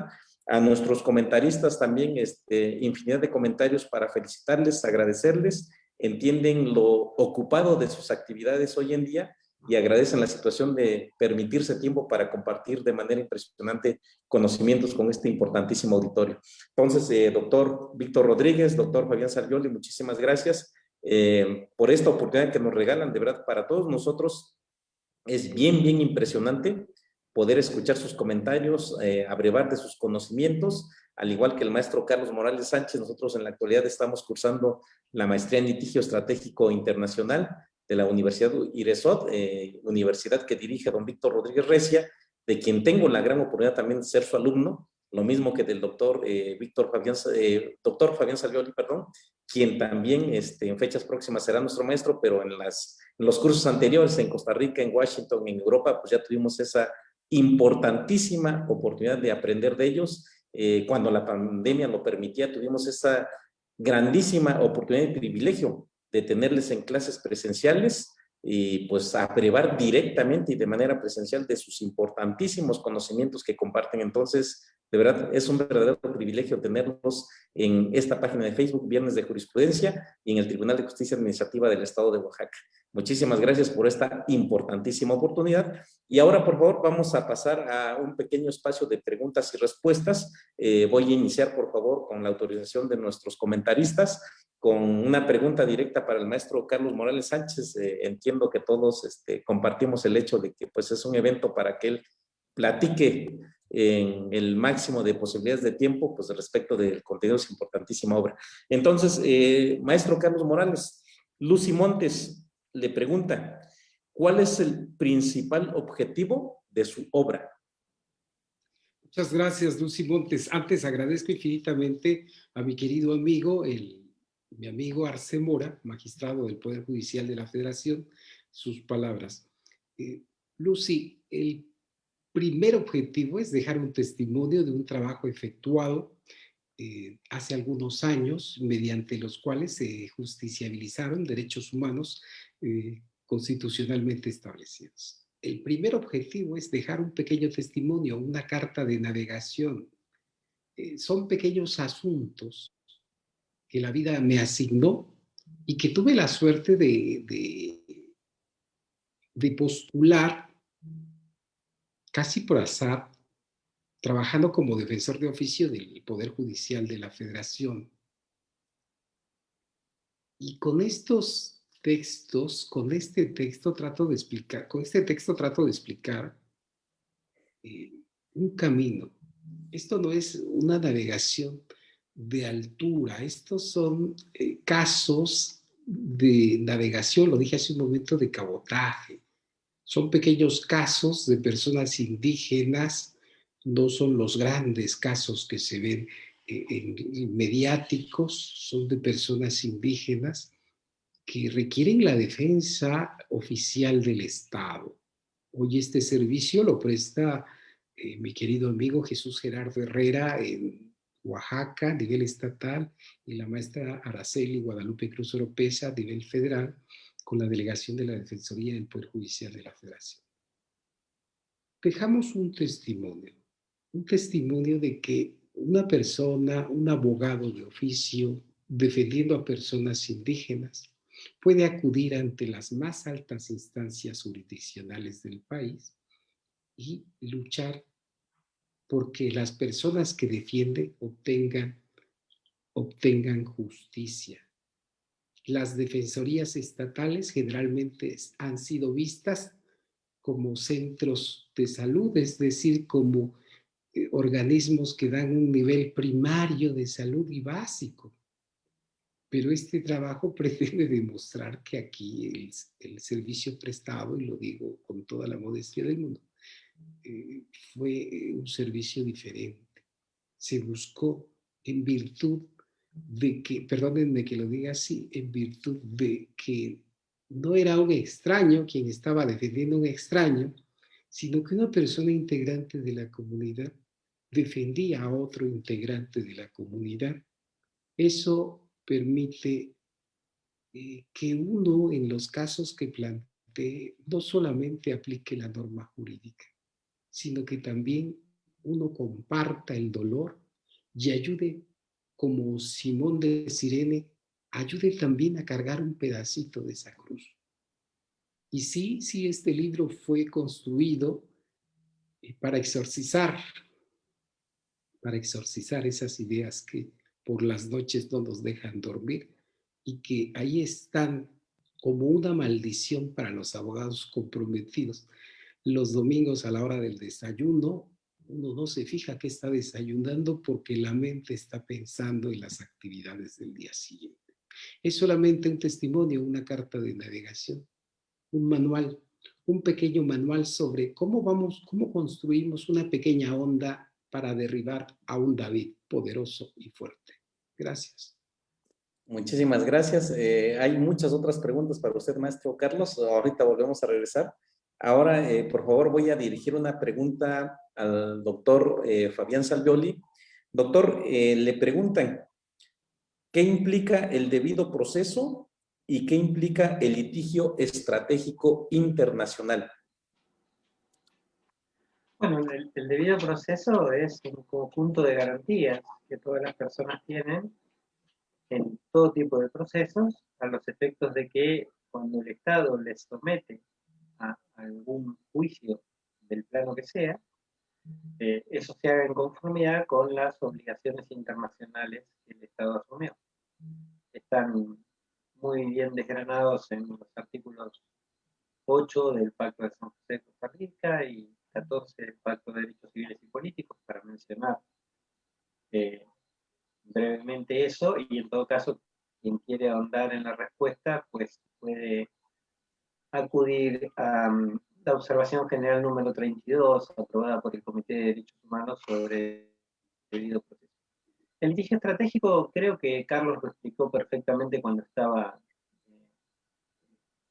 haciendo su exposición, es elegir un tipo de proceso para que ese proceso repercute institucionalmente, tenga un efecto que vaya más allá del particular colectivo o víctima sobre la cual se está trabajando, que permita ampliar interpretaciones en líneas pro personas, etcétera, etcétera.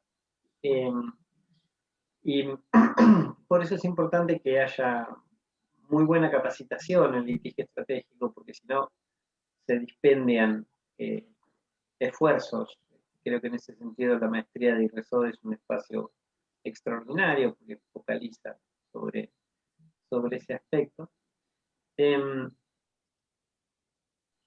Pero además es importante saber cómo hacer el litigio estratégico y hay que tener una serie de pautas deontológicas en cuenta, digamos, no reemplazar la voluntad de la necesidad del litigio en sí mismo. Bueno, en fin, quienes tienen el privilegio de operar jurídicamente también tienen una idea, ¿no? Y esa fatalidad es hacer uso de las herramientas de manera tal que no se subvierta el propio sentido del litigio. Sí. Pero me parece que la definición que dio Carlos del litigio estratégico es sobradamente clara y además, si no, el propio texto define con claridad qué es el litigio estratégico. Gracias. Ok. Doctor Salvioli, nuevamente, por favor, para usted, Toño Aguirre le pregunta, ¿cómo ve la situación actual de los derechos humanos de las comunidades indígenas en Latinoamérica? Bueno, es una pregunta muy amplia. Yo tampoco quisiera ocupar demasiado espacio que debe ser protagonizado por el autor del libro. La situación fáctica, por supuesto, es dramática en líneas generales, a pesar de que se avanzó en reconocimientos normativos en varios países, pero la situación sigue siendo muy dramática en relación no solamente al disfrute de los derechos, sino también a las amenazas que implican los ataques a la propia tierra, que es un ataque al modo de vida a través de emprendimientos económicos, financieros, empresariales. En muchos países, cuando no hay persecución directa sobre pueblos indígenas, es cierto que ahora se han obtenido a nivel nacional en distintos lados buenas sentencias, y este libro es un gran ejemplo en ese sentido, pero no es el único país, también en Colombia y en otros lados se han logrado buenas decisiones, buenas sentencias, pero lo cierto es que es un camino que cuesta mucho, y es un camino que cuesta mucho porque a las élites políticas no les cuesta un voto, digamos, y ese es al no haber tanto peso político del colectivo indígena, salvo eventualmente en países como Bolivia o como Ecuador, digamos, los gobiernos invisibilizan, y también la justicia está hecha desde un lugar occidental, ¿no? Es el modo de ver occidental lo que ha monopolizado la palabra y la acción, y lo que ha llevado incluso a decisiones judiciales que revictimizan a pueblos indígenas. Pero de hecho esto es un colectivo que va a lograr sus objetivos, básicamente porque es justo. Porque es justo y porque tenemos, quienes no somos indígenas, tenemos muchísimo que aprender y deberíamos tener una mayor humildad en entender cuestiones que van muy por fuera de la sociedad de consumo que nos arrasa en nuestro modo de vida. Y la verdad es que un planeta más sano, un planeta más integrado, debería privilegiar muchas las filosofías y cosmovisiones de los pueblos indígenas. Esto para hacer una pequeña respuesta a una pregunta que, por cierto, es muy amplia. Muchísimas gracias, doctor Fabián Salvioli. Ahora, por favor, doctor Víctor Rodríguez, me dirijo a usted y luego nuevamente al maestro Carlos Morales Sánchez. Para usted, doctor, le preguntan En su opinión, ¿qué relevancia tienen los tratados internacionales? Y en relación a ello, ¿qué opinión le merece la contradicción de tesis 293 del 2011 emitida por la Suprema Corte de Justicia de la Nación? Usted es el indicado, doctor. No sé si sea el indicado y pues no quiero parecer grosero para el auditorio, pero si hay algo claro, sin decir un ataque ad hominem, es un adefesio jurídico, la 293, y hay que decirlo con todas las letras, pero lo dicen bonito, el voto salvado del exministro Cosío, lo dice con mejores palabras que yo. Entonces, el problema de la contradicción de tesis es que yo la leí, la estudié y empecé a leer la redacción y yo dije, qué bien que va. O sea, va identificando todo el proceso de una construcción jurídica. Y es cuando uno dice, pero ¿qué pasó aquí? Se cortó la escalera, porque toda la construcción jurídica era para darle preeminencia, no necesariamente a los tratados, sino al principio pro persona humana. Todo iba construido hacia decir, mire, no hay que pelear entre el derecho internacional, entre los tratados, la Constitución de México, están al mismo nivel, ellas no se pelean, pero cuando hay una contradicción entre ellas, pues hay que optar por la norma más favorable. Eso es lo que dice el texto, es que ni siquiera había necesidad de interpretar nada. Esto es cuando el derecho estorba.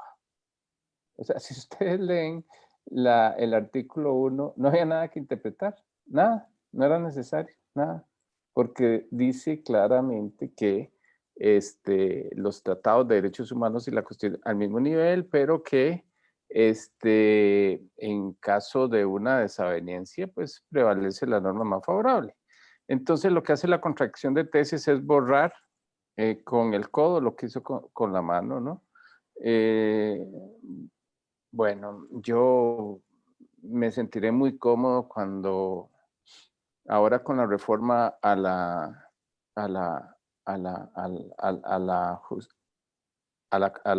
Poder Judicial y se modificó por lo menos el nombre de ese ejercicio de las contradicciones de tesis, se pueda revisar eso y desaparecerla del mapa. Eso es lo que pienso, y dejar solito el artículo 1, que no necesita ninguna interpretación. Entonces, la importancia de los tratados de derechos humanos es que no hay que ver tampoco el derecho internacional ni los tratados con arrogancia.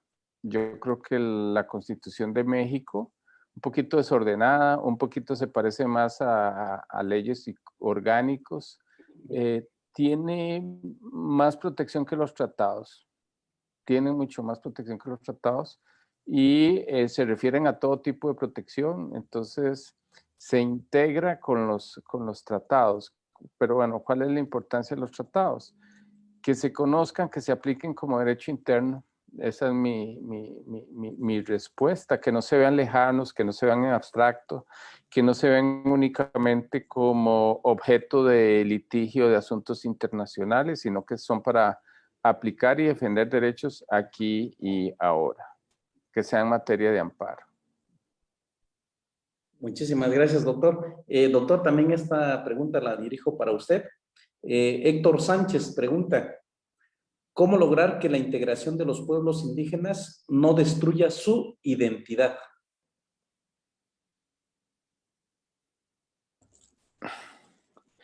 Yo comparto con Fabián lo que él argumentaba sobre el tema de los pueblos indígenas, y pienso que la principal amenaza que tienen es el etnocidio cultural. Obviamente, la vida y la historia del pueblo mexicano es clara hacia etnocidios, pero el etnocidio cultural es cuando se siembra desde un elemento externo el germen de la autodestrucción de los mismos pueblos y ellos mismos se llegan a a sentir de una manera determinada como un virus que ataca en contra de ellos mismos al implantarle instituciones o normativas ajenas. Voy a ponerle 2 ejemplos de donde yo creo que está sembrada la autodestrucción de los pueblos indígenas y creo lamentablemente que es cuestión de tiempo y que me parece que en otros países como Guatemala se ha sabido más leer desde lo indígena la preservación de las instituciones propias. El ejido. Todo el mundo habla de lo maravilloso que es un ejido y la reforma agraria. La reforma agraria y el ejido no son instituciones propias de los pueblos indígenas. Es una estructura y el programa y los programas que se han hecho de las políticas públicas en relación con la tierra, lo que hizo fue aplicar una reforma agraria que va dirigida hacia otro tipo de feudos, ¿no? Pero no hacia los pueblos indígenas, porque ya tenían ellos una reestructuración de propiedad colectiva. Entonces, creo que la normativa y la legislación agraria, la jurisdicción agraria también nunca entendió lo indígena y está impartiendo o estaba impartiendo sentencias que no leyeron adecuadamente qué es lo que se entendía. Y lo otro son los partidos políticos. Entonces, los partidos políticos no son instituciones propias y eso hace que contaminen sus propias organizaciones, sus autoridades tradicionales y juegan intereses económicos, intereses políticos que hacen que aparezcan de la nada anodinos candidatos a ejidos, a municipios, etcétera, que no tienen absolutamente ninguna otra cosa más que un encargo para una relación de poder y comprar de alguna u otra manera decisiones políticas, a veces justicia, a veces para la inclusión de proyectos, de grupos fácticos que no tienen otro interés que el económico. Cuando digo que Guatemala lo está haciendo un poquito mejor, tampoco es que lo está haciendo muy alejadamente de esta presión y hemos visto como la consulta indígena, por ejemplo, es una institución fundamental para garantizar este tipo de cosas, pero ya también se está utilizando como una herramienta meramente formalista, donde yo en México digo que es pasarle la aplanadora, y sino que lo diga el proyecto de consulta previa, que ni la llamaría así de pacotilla, el Tren Maya, ¿verdad? Una simulación, una farsa, una vergüenza.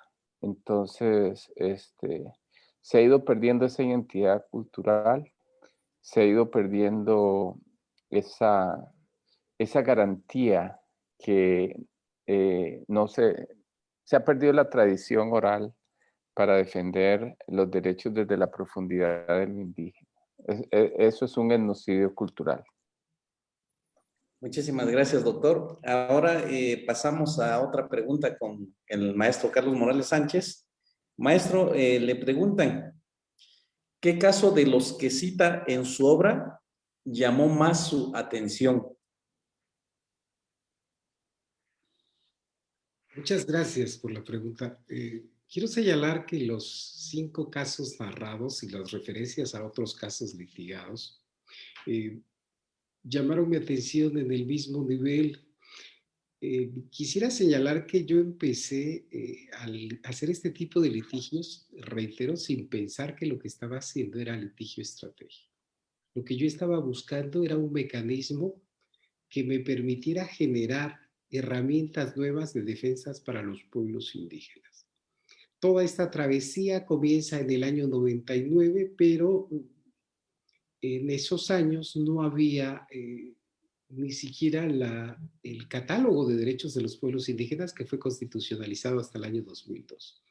En el 92 recordaremos que la Constitución tiene una reforma, la del artículo 4, donde se establece por primera vez, después de muchos años, en nuestra Constitución del 17 no hizo referencia a los pueblos indígenas, fue hasta el 92 con la reforma del artículo 4 constitucional que ya se hizo referencia por primera vez a los pueblos y comunidades indígenas de manera muy limitada. Pero esa reforma tan tímida, tan tibia, no generó ningún criterio jurisprudencial en la Suprema Corte de Justicia de la Nación. Entonces, estas luchas que empiezan por el año 2000, pues lo que se busca es tener herramientas para la defensa de personas indígenas en una arena, en una palestra que es muy dolorosa, en un foro que es la materia penal.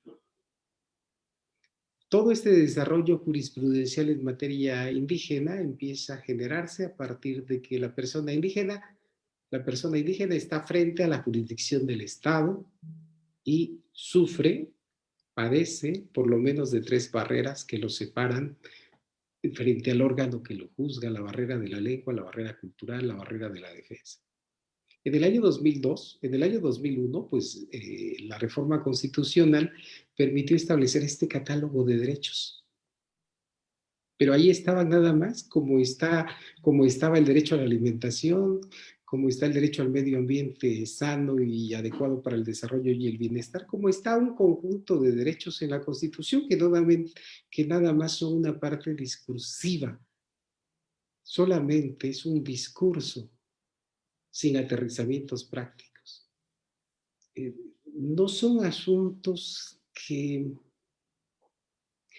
son asuntos que están hermanados y que necesariamente el precedente generó el asunto posterior. No son asuntos que se puedan contar de manera independiente, sino ni narrar, ni relatar, ni hacer el análisis jurídico de manera aislada. Aun cuando he contado las historias de manera aislada, todas están vertebradas por la discriminación, por la exclusión, por la visión centralista del gobierno que construye una norma penal sin tomar en cuenta la pluriculturalidad de México. Por eso, la primera tarea que se narra en el libro es que nos dimos a la tarea primero de buscar que la Suprema Corte definiera quién es indígena y quién no en este país, no obstante que la propia Constitución lo dice. No obstante que la propia Constitución lo dice de manera específica, la conciencia de la identidad indígena es el criterio para saber a quiénes se les aplican las normas en México, las normas de derecho indígena. Al igual que la contradicción de tesis 293/2011, también la jurisprudencia en materia indígena debía ser innecesaria porque la propia norma constitucional establece claramente quién es indígena y quién no es indígena en este país, pero también tenemos que entender en nuestra realidad mexicana de que en algunos casos algunos jueces necesariamente requieren para la aplicación de un derecho que eso haya sido ya interpretado a través de nuestra jurisprudencia, que también nuestra jurisprudencia afortunadamente ya ha sido rediseñada el concepto de jurisprudencia. Antes teníamos un criterio, una forma de generar jurisprudencia muy a la mexicana y contrario a lo que se hace en otras partes del mundo. Entonces, el primer caso trata sobre autoascripción. El segundo caso trata sobre la justiciabilización del derecho a la lengua.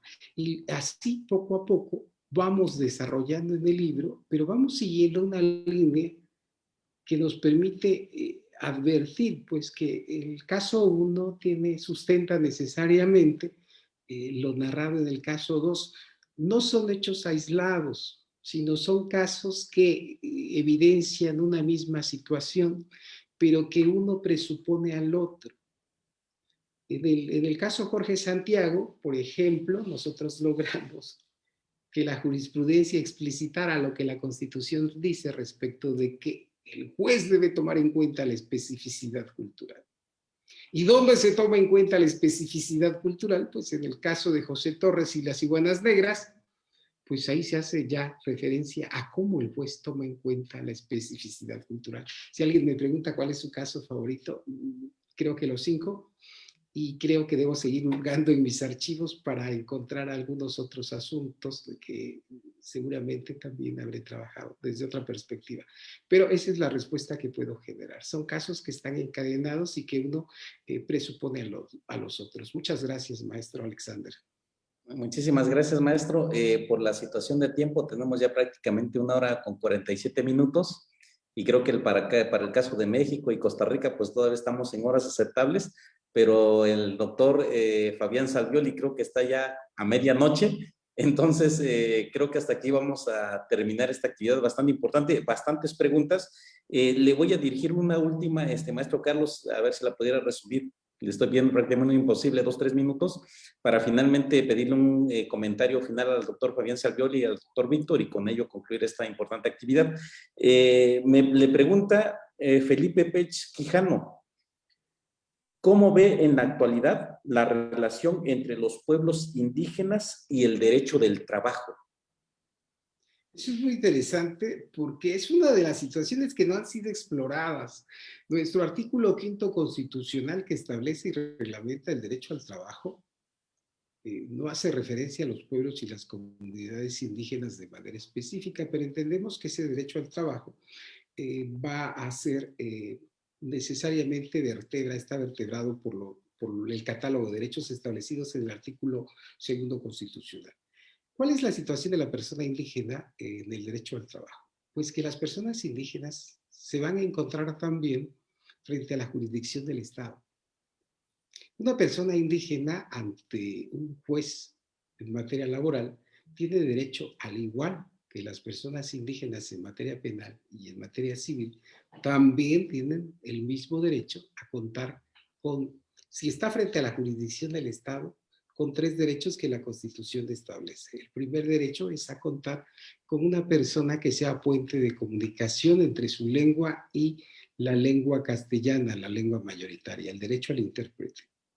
Nuestra Constitución estableció un derecho diferente para las personas indígenas frente a la jurisdicción del Estado. Este derecho establecido en nuestro artículo 2º constitucional desconozco y ojalá pueda yo platicar algún día con don Víctor Rodríguez Recia y con mi querido amigo el doctor Fabián Salvioli para preguntar si en alguna parte del mundo existe este derecho, el derecho de la persona indígena a contar con un defensor que conozca su propia lengua y su cultura. Desconozco si este derecho está establecido en Bolivia, pero en los acuerdos de San Andrés, después del alzamiento zapatista, los pueblos indígenas dijeron, queremos que nos defienda una persona que conozca nuestra lengua y nuestra cultura. Entonces, las personas indígenas ante la jurisdicción laboral también tienen derecho a contar con un defensor laboral en su lengua y su cultura. Y finalmente, el otro derecho es que los jueces laborales también deben tomar en cuenta la especificidad cultural del indígena en los juicios laborales en los que la persona indígena forme parte. Estos 3 derechos que los hemos desarrollado, hemos tratado de contribuir a su desarrollo en materia penal, también son aplicables a la jurisdicción laboral. Cuando un juez laboral advierta que una persona no hable suficientemente el castellano, pues necesariamente tendrá que buscar, proveer del intérprete y también tendrá que tomar en cuenta la especificidad cultural y también tendrá que designarle un defensor de su propia comunidad en materia laboral. Eso dice la Constitución.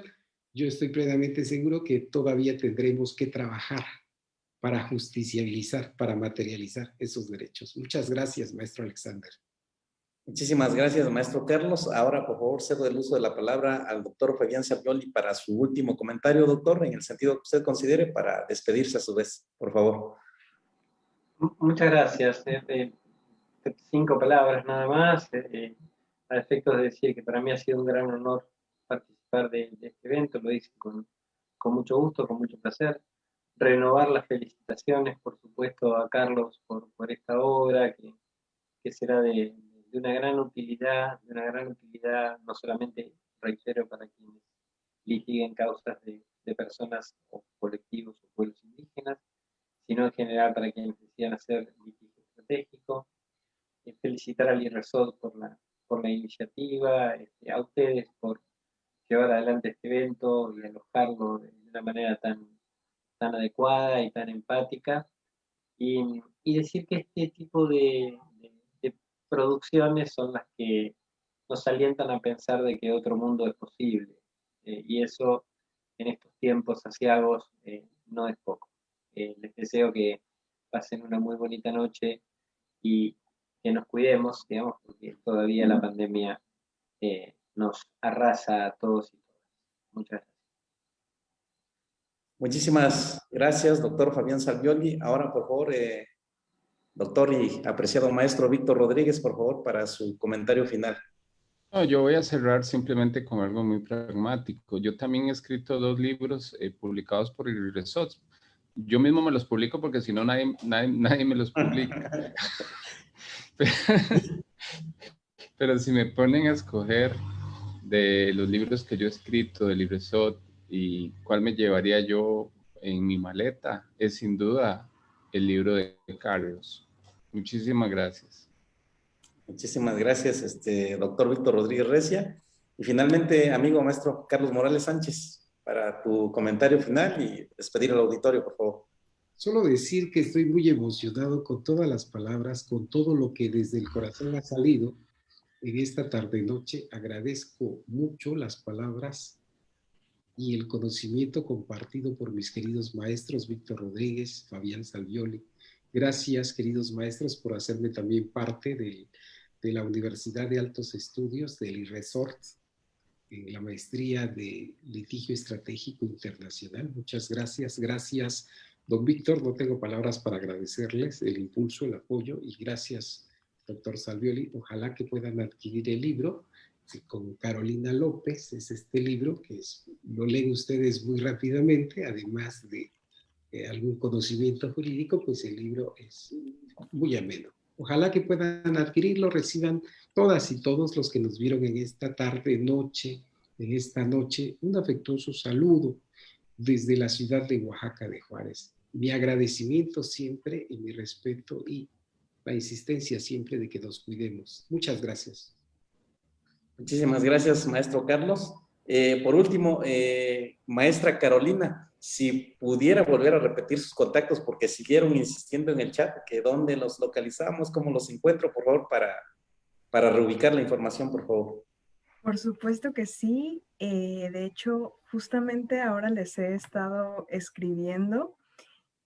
Bueno, nosotros tenemos un correo electrónico en el que les pediría que nos mandaran su nombre completo, su domicilio con el código postal y su teléfono al siguiente correo, editorial@iresot.org, en donde ustedes podrán encontrar como mayor información al respecto. Igualmente les recuerdo nuestras redes sociales. En Facebook nos encontramos como el Instituto Internacional de Responsabilidad Social y Derechos Humanos. También estamos en Instagram como IRESOT, en Twitter como IRESOT1. Y bueno, como bien habíamos dicho, también tenemos redes sociales de UIRESOT, que también hay que promocionar, es U-IRESOT. En todas las redes sociales nos pueden encontrar así y compartimos la misma información. Y bueno, nada, felicitar a Carlos, decirle que soy una gran admiradora de su libro. Tuve la maravillosa oportunidad de leerlo y bueno, no pude dejar de leerlo, me lo bebí, me encantó y es una lectura súper, súper, súper recomendada. Muchísimas gracias, Carlos, porque bueno, como lectora, yo te agradezco, pues fue una experiencia de vida maravillosa leer tu libro. Muchas gracias. Entonces, muchísimas gracias por este evento a todos y todas. Pues finalmente a nuestro auditorio, muchísimas gracias. Agradezco de manera infinita al doctor Víctor Rodríguez Recia, director de IRESOT, de la Universidad de IRESOT, al doctor Fabián Salvioli, maestro, apreciado maestro en esta importantísima maestría, y desde luego también la invitación. En la actualidad, su servidor, al mismo tiempo que el maestro Carlos Morales Sánchez, reitero, estamos cursando la maestría en litigio estratégico internacional que dirige el doctor Víctor Rodríguez Recia, y de verdad es impresionante tener la posibilidad de tenerlos como docentes. Esta es una muy limitada posibilidad de que los pudieran ustedes escuchar directamente. Nosotros en esta maestría tenemos la oportunidad de tenerlos como maestros y pues los tenemos varias horas con nosotros. Entonces, de verdad que es impresionante poder aprender de ellos. Hoy la situación de la pandemia complicó un poco las cosas, pero cuando tuvimos la oportunidad de estar en actividad presencial con ellos, de verdad es en serio impresionante, impresionante poderlos tener tan cerca, platicar con ellos y aprender de sus conocimientos tan amplio, puesto que resultan ser expertos en el sistema interamericano y universal de derechos humanos. Finalmente, a nuestro auditorio, recordarles, clausuramos el próximo día, martes 16 de marzo a las 19 horas, este importantísimo curso con la conferencia magistral titulada El nuevo procedimiento laboral ordinario, a cargo del doctor Rodrigo Maldonado Corpus, magistrado integrante de la Sala Superior del Tribunal de Justicia Administrativa del Estado de Nuevo León, quien resulta ser experto en materia de derecho laboral. Entonces, clausura el próximo martes 16 de marzo a las 19 horas. A nuestro queridísimo amigo maestro Carlos Morales Sánchez, nuestra felicitación, el agradecimiento y desde luego reitero, doctor y maestro y maestros Víctor Rodríguez Recia y doctor Fabián Salvioli, es de verdad impresionante poderlos escuchar. Muchísimas gracias, un saludo desde la ciudad de Oaxaca. Agradecemos mucho y de manera muy especial al doctor Víctor Fabián Salvioli porque pues ya le robamos la mitad de la noche. Se encuentra en estos momentos en Argentina y el doctor Víctor Rodríguez Recia en estos momentos se encuentra en Costa Rica. Saludos entonces desde Oaxaca, México. A nuestro auditorio, muchísimas gracias. Muy buena noche a todas y todos.